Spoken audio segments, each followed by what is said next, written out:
As we continue to tell the stories of victims of tragic crimes, we're also trying to find ways to help families deal with the aftermath.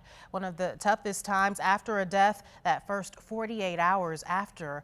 When do you call the funeral home? When do you tell family or friends? When do you start getting the help you need? 13 on Your Side's Lauren Baker sat down with the victim's advocate, who says your first focus should be on yourself and your loved ones. When tragedy strikes and you lose a loved one instantly, it feels like the world is, kind of crumbling. it can feel like you're forced to face a million things you never planned for. Nobody prepares for a loss like this. It's just, they don't. In 13 on Your Side's mission to help families of tragedies, we asked what we can do better to help those families. Denise Yun, the mother of Willow Yun, who was tragically killed in a wrong-way crash on US 131 2 years ago, told us the most important time is right after the tragedy. First 48 hours, you can't feel anything. And you still have to make decisions.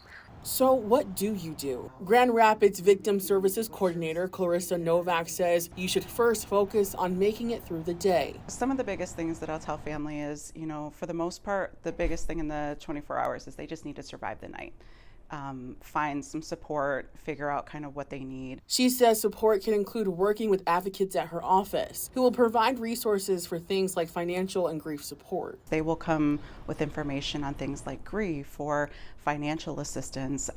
They'll bring checklists of information that funeral homes may want to know about, name, what services they would like, things like that. They'll also help you think about documents you need for funeral arrangements or investigations if it's a crime. In case of a crime, she says you don't need to reach out to officials. They'll reach out to you about what information they need. Our side will contact them when we need something or when there's updates or things. I think the biggest thing is kind of taking care of their family. And part of taking care of your family is creating boundaries when it comes to people contacting you about the death and even designating a contact person. Having a family rep like that can be helpful because it's on top of, potential criminal justice involvement, the advocacy, the figuring out arrangements and everything. Having a ton of people reach out can be super overwhelming. Because she says when you lose a loved one, you should be focused on yourself, your family, and nothing else. Lauren Baker, 13 on Your Side. Novak with GR Victim Services says if you don't live in Grand Rapids, there are similar offices like hers at the local, county, and state level. She also says when tragedy happens and you're not ready to speak with victims advocates, these services do not go away. You can reach out whenever you're ready.